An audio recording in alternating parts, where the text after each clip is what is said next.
George Bush was overheard talking to Tony Blair in a rather disparaging way.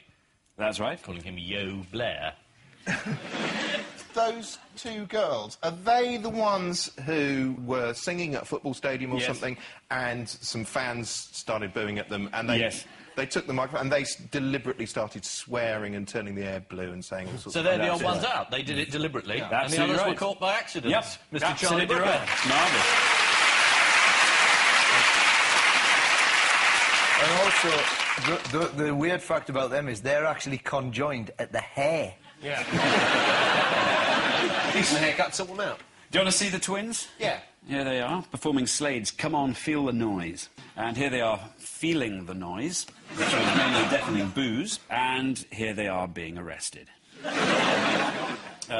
George Bush's conversation with Tony Blair at the G8 summit earlier this year was caught on microphone. Here they are talking about Condoleezza Rice's proposed trip to the Lebanon.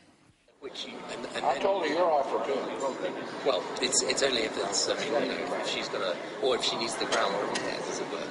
Because obviously if she goes out, she's got to succeed, as it were, whereas I can go out and just... See, the irony is that what they need to do is get Syria to get Hezbollah to stop doing this shit, and it's over. He doesn't even stop chewing to address our Prime Minister. That makes me feel proud. Bush redeemed himself in conversation with other G8 leaders, though. Anyone remember what he had to say about Russia and China?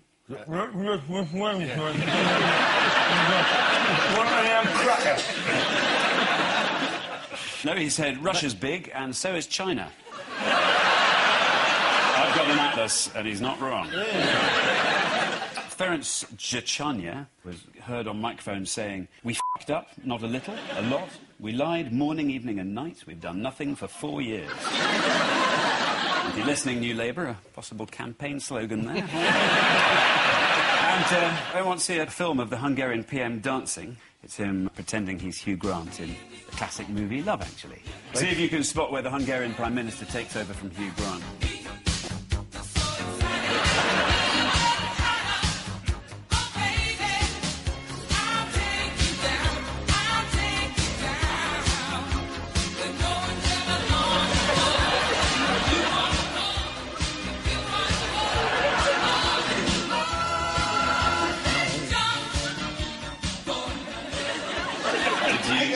You're telling us that's the Hungarian Prime Minister? How did he get hold of this footage? No, it's not. No. We might as well ask the cat. It's not in the cards. The answer is they have all been caught unawares by microphones, apart from the Gledall twins, who knew they could be heard when they abused the crowd at a football match. At the G8 summit in St. Petersburg, a private conversation between Blair and Bush was picked up by a microphone. Blair started by tapping Bush on the shoulder and saying about this trade thingy, to which a panicked George Bush said, "Whoa, less of the jargon." Which means at the end of this round, it's Paul and Ross with nothing, and Ian started with 10.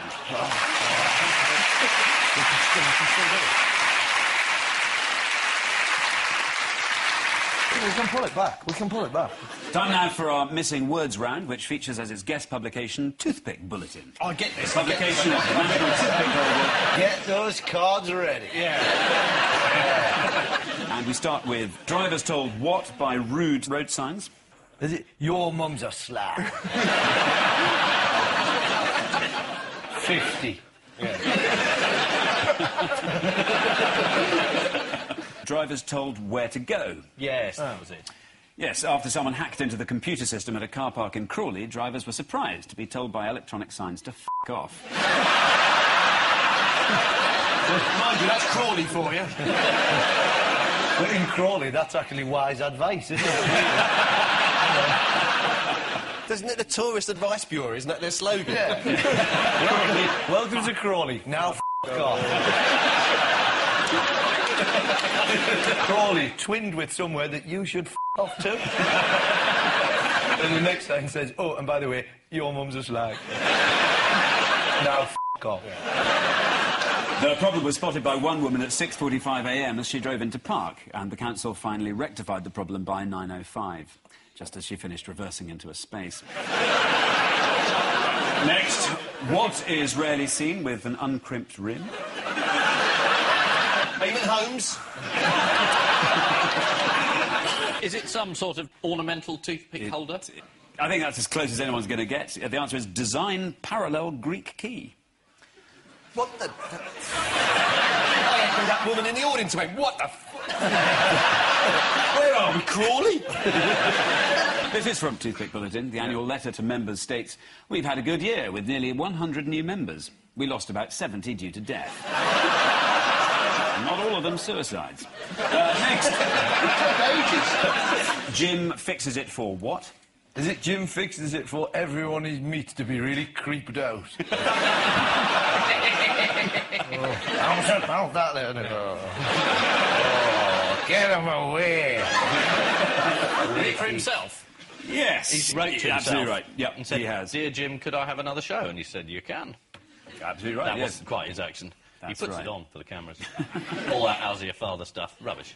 How's about that then, not how's your father? Oh, right. How's about that? Popular culture always been my thing. How's your father? How's about a bit of how's your father? If I don't say... That's a sinister show. Yeah. All the runners take off and Jim runs after them. How's about a bit of how's your father?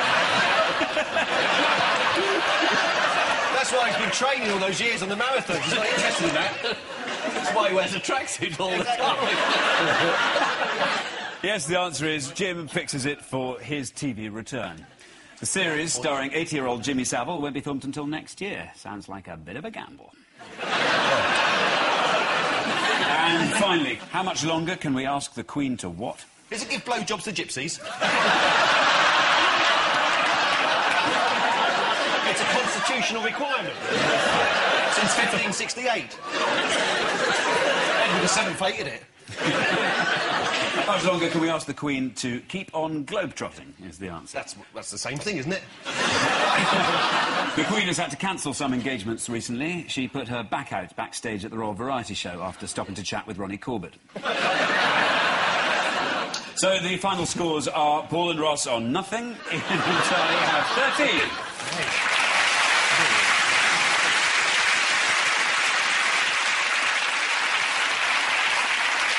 Right, before we go, there's just time for the caption competition. Judge appointed to head Iraq inquiry. Clown disappointed by reaction in Crawley. Mick Hucknall buys a camper van. And I leave you with news that, after deciding to marry, Kate Moss and Pete Doherty released their official engagement photo. In London, one house buyer finds out what the estate agent meant by off-street parking. And in Washington, there's a security scare as President Bush is exposed to a surprise attack by noxious... Oh, that was nearly good. So nearly good, That was so nearly nearly good. bad. I'll do it again. Yeah. What, the whole show? Yeah. I want to play it again because we should get some points now. We know the answer. And in Washington, there's a security scare as President Bush is exposed to a surprise attack by noxious gas. Good night.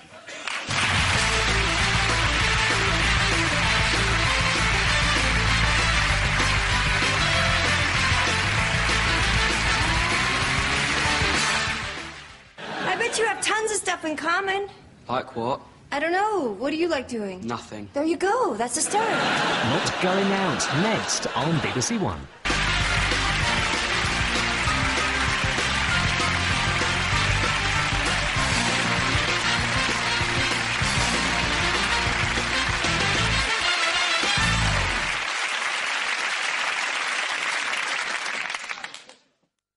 What's Tony?